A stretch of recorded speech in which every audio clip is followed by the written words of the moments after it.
Ndị be anyị ekenekwanụ m unu.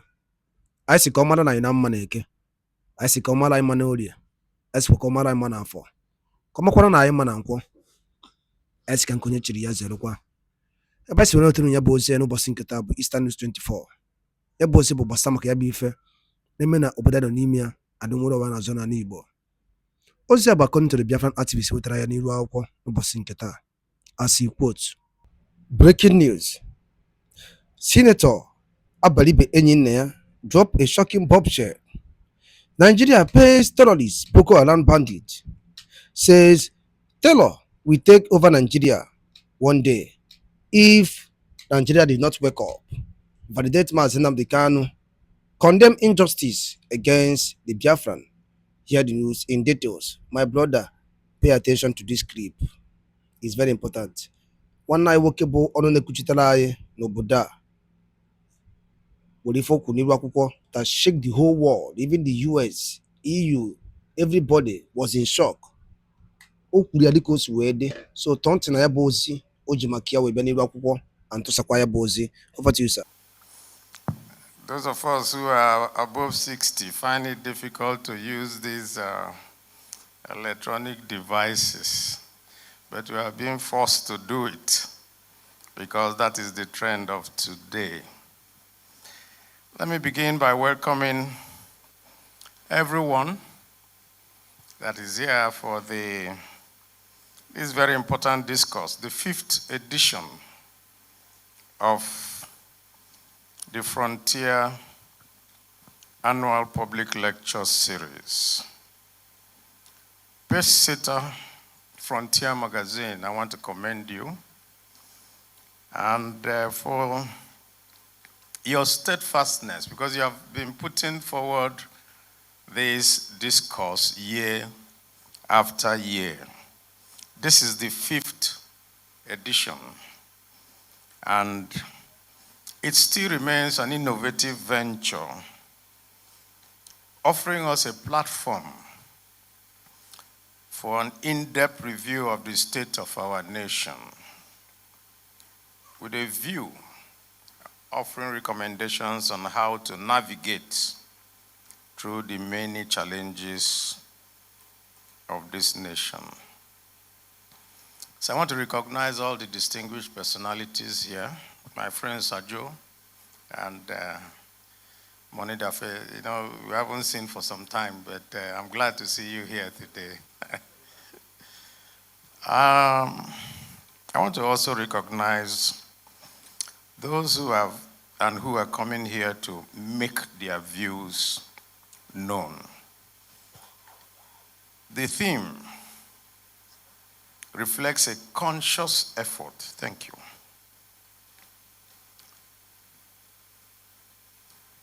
a very conscious effort to address a critical aspect of our political life today. So I want to salute the ingenuity of the organizers and the candidness of those who are going to speak, because I know some of them. I know Udenta, I know Aisha, I know so many of them who will give us their views today. Politics of convergence and coalitions, navigating power struggles in shaping democracy. We are at the eve of the year before elections. So there's no other better time than now for us to have a necessary political conversation of where we should go and the strategic movements that we're seeing, as we seek also at the same time to find solutions to the many nagging problems facing us as a nation. And so I think that the topic is very appropriate for this time. Today, there is a consensus among both politicians, civil servants, and the ordinary man on the street, that we are in a very dangerous crossroads. I'm sure that is very clear to all. And where we are today, if we can encapsulate it, is that we are in a state that has lost its moral compass. And we cannot run away or shy away from saying that truth. We have lost our moral compass. And why do I say so? When bandits kidnap children and the state rewards them with amnesty, what do you think we have? We have lost whatever morality we have. When soldiers are killed in ambushes and in organized skirmishes by bandit terrorists, whatever name you call them, and the killers are rewarded with integration, what do you think that is? It is a state that has lost its morality. Because every state is built on a foundation of morality, which is justice and equity. In other words, if you commit a crime, you pay the price for that crime. And so, where does that bring us to? It brings us to a point where a nation that rewards terror will one day find that terror will take over power in that state. Because you're not punishing terror, rather, you're rewarding them. And when you pay a kidnapper, all that you have done is that you have sown the seed for the next kidnap, because he will continue to do what he's doing. And so, what are our recommendations for what you need to do as a nation? And I say this advisedly because in 2015, in the inception of this APC government, I was the minority leader in the Senate, which meant that I was officially the person in opposition. And I continued to shout and cry. And I said then that rather than confront the evil before it, the government preferred to deal in propaganda. And I made a quotation that those who live by propaganda will also die by propaganda. And that is where we are today. 10 years after, rather than abating, the matter has simply worsened. And worsened to the extent that a foreign power is now trying to set us, to tell us this is your moral compass where you should be. That somebody is coming from America to tell us what to do. It's a shame on Nigeria. Why? Nigeria was a particular country in this our, what the pidgin English people will say, before our very, very eyes. We went and imposed order in Liberia. We imposed order in Sierra Leone. We imposed order in the Congo. We went all over Africa imposing order. And the Nigerian military was the best rated military on this African region. And today, we are now told that our soldiers run away from ragtag people who are within our country. That is nothing but shameful. That's why I say that the country has lost its moral compass, and we need to regain ourselves. And how do you regain yourself? You do not reward those. Let me repeat. You do not reward those who live on ransom and blood. Because when you reward them, it only emboldens them to do more.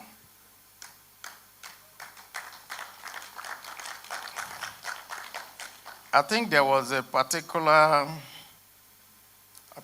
general, I think from Syria also. I read a quotation from him that when he said that his job is not to forgive, that his job is to send the terrorist to God.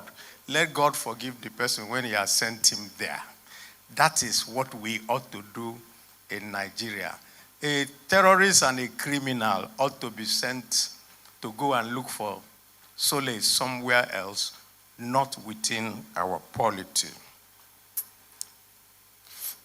Finally, we need to note this. A government that chooses appeasement over justice, a government that chooses appeasement over justice simply signs the death warrant of its citizens.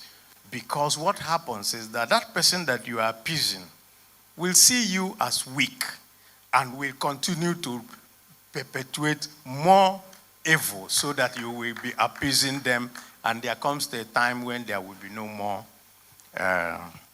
opportunity to appease them. And so, to go forward, I would like,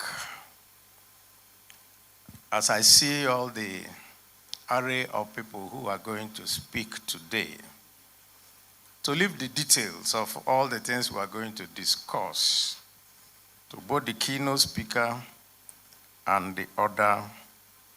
But I will leave you before I quit this stage with two things, two key points. One, we are back in 2013. There's no doubt about it. What happened in 2013 is what is now going to happen in 26 and 27. And so, one of the biggest challenges of a political consensus, because we are going to discuss conflict and consensus, one of the biggest challenges is the clash of egos among politicians. And you know why? When somebody says, it's my way or the highway, there is no way you can come together.